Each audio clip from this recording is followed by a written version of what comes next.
Hello everyone, how are you all? Hope you all are doing great. So today in this video we will be covering class 9th new NCERT science book exploration chapter number 3 tissue in action. In this class we will be covering full chapter explanation. I will provide you free notes. So watch this class till the end and surely you will find this class informative. So dear students, before starting this class, here is one motivational quote for you all, which is the best way to predict your future is to create it. So this video will be bilingual. I will explain both in Hindi and English so you can take a simple notes from here. So our today's chapter is tissue in action. So let's start this chapter without wasting any time. Okay learners, now let us recall our previous knowledge. In previous chapter, which is cell, we have read about the cell. The cell is the smallest unit of life and all the living organism are made up of cell. यानी कि सारे के सारे living organism क्या है आपके cell के बने हैं. And now what about the tissue? What is tissue? So the group of cell is known as tissue. यानी कि सेल के ग्रुप को क्या बोला जाता है? टिश्यू. जब एक से ज्यादा सेल मिलके किसी स्पेसिफिक काम को परफॉर्म करती हैं तो उसे क्या कहा जाता है? टिश्यू. जैसे यहाँ लिखा है a tissue is a group of similar cell that work together to perform a specific function. Okay, so let us discuss briefly about this tissue. In animals, tissue combine to form organs. यानी कि हम में animals में क्या है? Tissue combine करते हैं और डिफरेंट डिफरेंट ऑर्गन फॉर्म करते हैं. जैसे कि लंग्स हो गया, ह्यूमन हार्ट हो गया, मसल्स हो गई, बोन्स हो गई आपका. तो जैसे कि यहाँ पे कोई एग्जांपल दे रखा है organ system such as musculoskeleton system. Musculoskeleton system means muscles और स्केलेटन सिस्टम मिलके क्या करते हैं? आपके बॉडी को सपोर्ट और मूवमेंट प्रोवाइड करते हैं. यानी कि आपकी बॉडी को सपोर्ट प्रोवाइड करने वाले कौन? Skeleton system. एंड आपकी बॉडी को मूवमेंट प्रोवाइड करने वाले कौन? Muscular system. Got it? Now let us see about the advantages of tissue. यानी कि टिश्यूज के क्या क्या एडवांटेजेस हो सकते हैं. यानी कि हर एक काम को क्या करने के लिए है? आपकी अलग अलग सेल्स है तो इससे क्या होगा? डिवीजन ऑफ लेबर हो जाएगा. यानी कि सारा काम बढ़ जाएगा अलग अलग ऑर्गन सिस्टम का. और इससे क्या होगा? जल्दी होगा. इंक्रीज एफिशिएंसी यानी कि काम बहुत अच्छे से और जल्दी होगा. बेटर ऑर्गेनाइजेशन ऑफ बॉडी यानी कि ऑर्गन सिस्टम है तो ऑर्गेनाइजेशन क्या होगी? पूरी बॉडी की बहुत अच्छे से होगी. तो ये है advantages of tissues. Now this video will be in two parts. Part 1 will be plant tissue and part 2 will be animal tissue because this chapter is very lengthy. Okay, now firstly let us discuss about the plant tissues. So our topic is plant tissue. So plant tissue are of two types. First one is meristematic tissue and second one is permanent tissue. Let us discuss about the meristematic tissue. These tissue actively divides and help in plant growth. यानी कि ये tissue क्या करती हैं? Division करती हैं. Actively rapid division होता है और प्लांट की ग्रोथ में हेल्प करती हैं. ओके, अब आ जाते हैं इसके करेक्टरिस्टिक्स पे. तो पहला करेक्टरिस्टिक्स है सेल डिवाइड कंटिन्यूसली. मतलब मेरिस्मेटिक टिश्यू की जो सेल्स होती है वो डिवाइड करती हैं, लगातार डिवाइड करती हैं. इनके पास थिन सेल वॉल होता है. यानी मेरिस्मेटिक टिश्यू की जो सेल वॉल होती है वो बहुत पतली होती है. इनका जो साइटोप्लाज्म आपको पता है सेल वाइज चैप्टर में हमने पढ़ा था. साइटोप्लाज्म क्या होता है? वो बहुत ही डेंस होता है यानी कि बहुत ही घना होता है. प्रोमिनेंट न्यूक्लियस मतलब ऐसा न्यूक्लियस होता है जिसको हम इजीली माइक्रोस्कोप से देख सकते हैं, इजी टू सी. और जो इनके यहाँ इनकी जो सेल्स होती है मेरिस्मेटिक सेल्स में वैक्यूल्स आर एब्सेंट और वेरी स्मॉल इन साइज. यानी कि क्या है? वैक्यूल्स या तो बहुत छोटे होते हैं या एब्सेंट होते हैं क्योंकि क्या है? इनको कंटिन्यूसली डिवाइड करना है तो ज़्यादा अमाउंट की एनर्जी चाहिए. और वैक्यूल का काम क्या है आपका? स्टोर करने का. तो स्टोर करने के लिए तो इनके पास कुछ है ही नहीं क्योंकि तो डिवाइड क्या करते हैं? कंटिन्यूसली करते हैं. तो ये है main characteristics of meristematic tissue. Got it? Okay, now let us discuss about the types of meristem. So there are three type of merismatic tissue. First one is apical meristem, second one is lateral meristem, and third one is intercalary meristem. So talking about the apical meristem, these are present at root and shoot tips, and it increases the length of plant. यानी कि apical meristem कहाँ present होता है? Plant के shoot और root के tip में present होता है. और ये किसके लिए responsible होता है? For increasing the length of plant. यानी कि प्लांट की हाइट को इंक्रीज करने के लिए क्या है आपका? एपिकल मेरिस्टेम रिस्पॉन्सिबल होता है. Got it? Now second one is lateral meristem. It is present on the sides of stem and roots. यानी कि लेटरल मेरिस्टेम कहाँ प्रेजेंट होता है?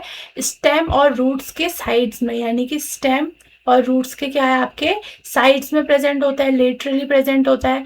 Its main function is to increase thickness, यानी कि यह करता है आपके प्लांट की मोटाई को क्या करता है, इंक्रीज करता है।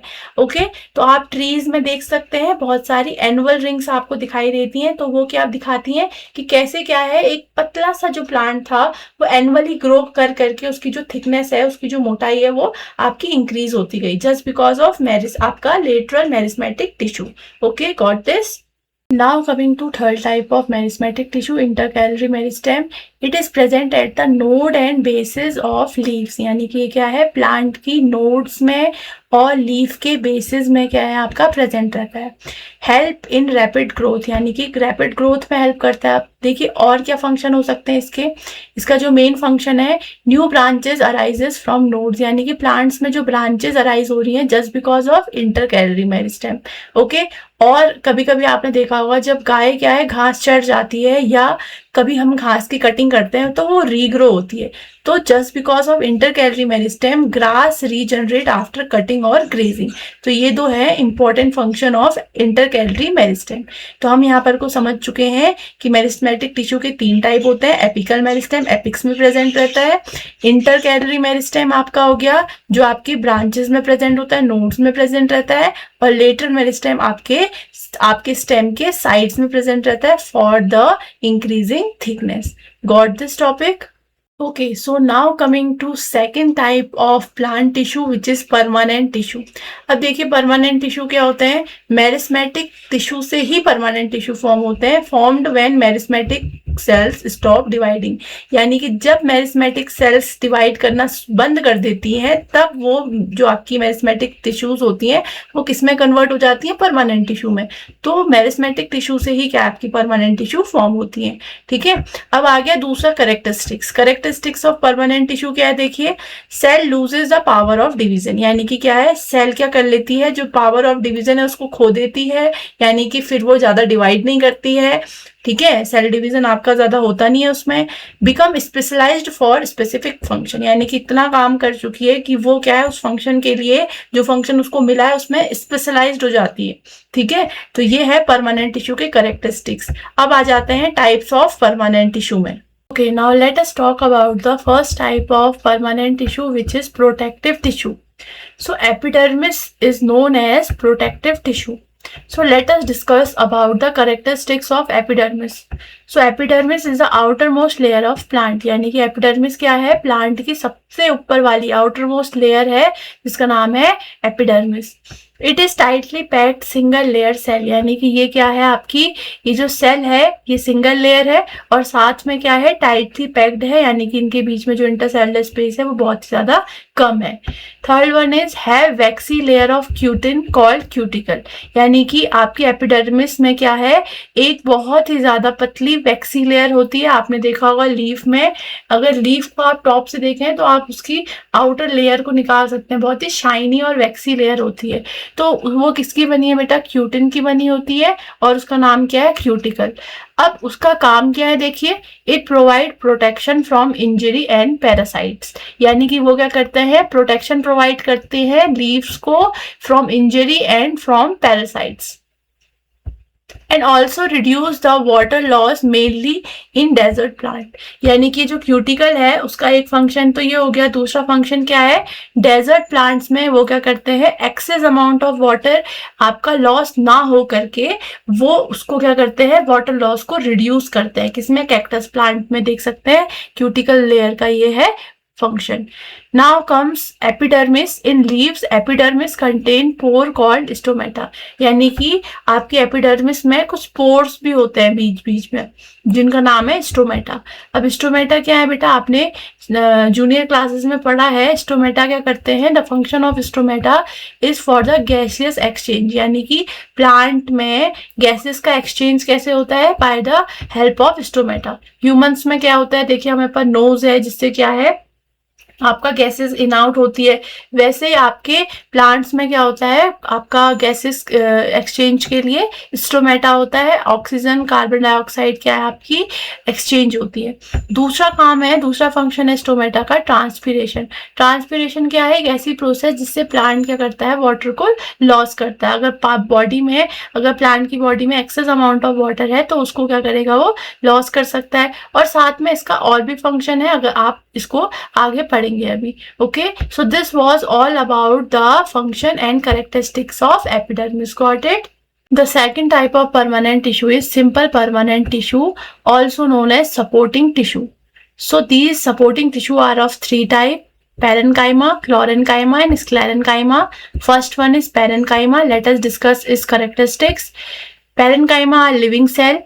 They have thin cell wall, loosely packed with intercellular space. They store food and water and perform photosynthesis. यानी कि पैरेन्काइमा क्या है, एक लिविंग सेल है। इनकी जो सेल वॉल है वो बहुत ही पतली होती है। इनके बीच में जो इंटरसेलुलर स्पेस होता है वो बहुत ही क्या है, लूजली पैक्ड है, तो इंटरसेलुलर स्पेस भी इनके बीच में होगा। और साथ में इनका जो मेन फंक्शन है, इनका मेन फंक्शन है ये फूड और वाटर को स्टोर करती हैं, और जो ग्रीन पिगमेंट्स प्रेजेंट होते हैं इसमें वो क्या करते हैं, फोटोसिंथेसिस को परफॉर्म करते हैं। Okay, so now coming to next type which is collenchyma. So collenchyma is a living cell, यानी कि कॉलेनकाइमा भी क्या है, लिविंग सेल है। It is unevenly thickened cell wall, यानी कि इनके पास क्या है, अनइवन, यानी कहीं कहीं पर को जो आपकी वॉल है वो क्या है, थिकेंड है ड्यू टू पैक्टिन। अब पैक्टिन क्या है, pectin is a chemical that give flexibility, यानी कि पैक्टिन क्या है, केमिकल है जो प्लांट की वॉल्स को फ्लेक्सिबिलिटी प्रोवाइड करती है।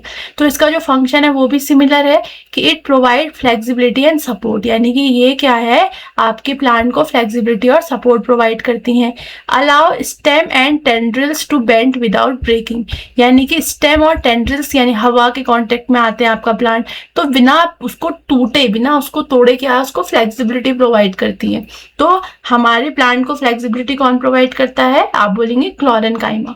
Okay, got this? Okay, now coming to third type of simple permanent tissue, which is sclerenchyma. So these are dead cell. You should note this point that sclerenchyma are dead cell, whereas collenchyma and parenchyma were living cell. They have thick lignified walls, यानी कि जो इनकी lignified walls होती हैं वो बहुत thick होती हैं, यानी कि lignin का डिपोजिशन यहाँ होते होते रहता है और इनकी walls क्या हो जाती हैं, बहुत ही मोटी हो जाती हैं और एक वुडी स्ट्रक्चर फॉर्म करती हैं। तो यही वुडी स्ट्रक्चर क्या है, गिव स्ट्रेंथ एंड रिजिडिटी, यानी कि यही क्या है, प्लांट को स्ट्रेंथ और रिजिडिटी प्रोवाइड करता है।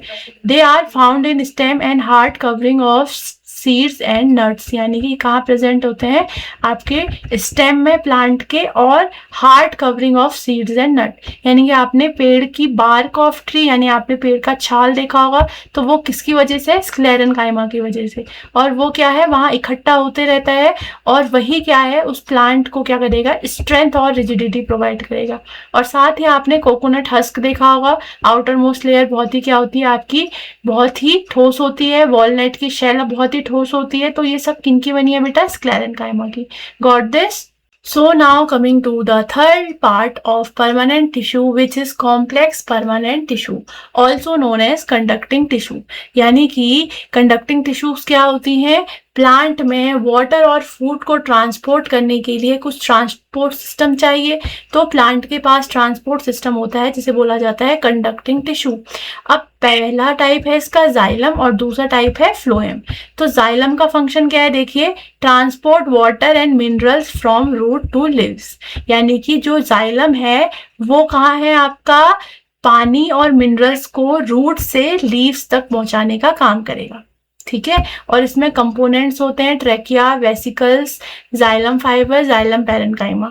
Next comes phloem. Function of phloem is transport food from leaf to all parts of plant, यानी कि लीफ में फोटोसिंथेसिस होने के बाद जो फूड बना उसको क्या है, सारे पार्ट ऑफ प्लांट्स तक पहुंचाना पड़ेगा। तो उसके लिए क्या है, phloem is responsible for the transportation of food from leaf to plants, यानी कि ऑल पार्ट ऑफ प्लांट, यानी कि लीफ से रूट्स तक का भी क्या क्या है, आपका जो खाना है वो किसके द्वारा कंडक्ट करा जाएगा, फ्लोएम के द्वारा, और जो वाटर है वो किसके द्वारा कंडक्ट करा जाएगा, जाइलम के द्वारा.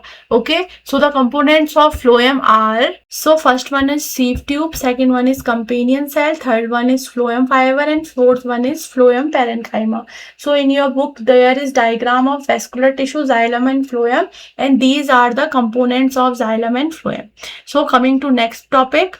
So as far we have studied different type of plant tissue, now let us talk about the tissue system. So tissue system is organized of three types. First one is dermal tissue system, second one is ground tissue system, and third one is vascular tissue system. यानी कि क्या है, अब ये tissue system क्या होता है जो हमने पढ़ लिया है उसको हम अब रिवाइज करेंगे. इसमें डर्मल टिश्यू सिस्टम क्या है, consist epidermis, protect inner layer and reduce inner water loss. यानी कि डर्मल जो आपकी आउटर मोस्ट लेयर है एपिडर्मिस, डर्मल टिश्यू सिस्टम में आएगी. जो आपका सेकेंड टाइप है वो है ग्राउंड टिश्यू सिस्टम, इसमें आपका कॉलनकाइमा, पैरेन्काइमा और स्क्लेरेन्काइमा आएगा. और थर्ड टिश्यू सिस्टम है वेस्कुलर टिश्यू सिस्टम, जो है जाइलम और फ्लोएम, जो करेगा ट्रांसपोर्टेशन ऑफ मटेरियल. तो ये था पार्ट 1 जिसमें हमने प्लांट टिश्यू के बारे में पढ़ा. Hope you find this part 1 informative. So in next video we will discuss about animal tissue, which will be the part 2 of this same class. This was all about today's class. We have read all the parts of plant tissue. You can see in the diagram also. Make this diagram in your notes. And for second part you must hit the bell icon so you should get the notification on time. So thank you for watching my class and see you in next class. Till then, take care. Bye bye.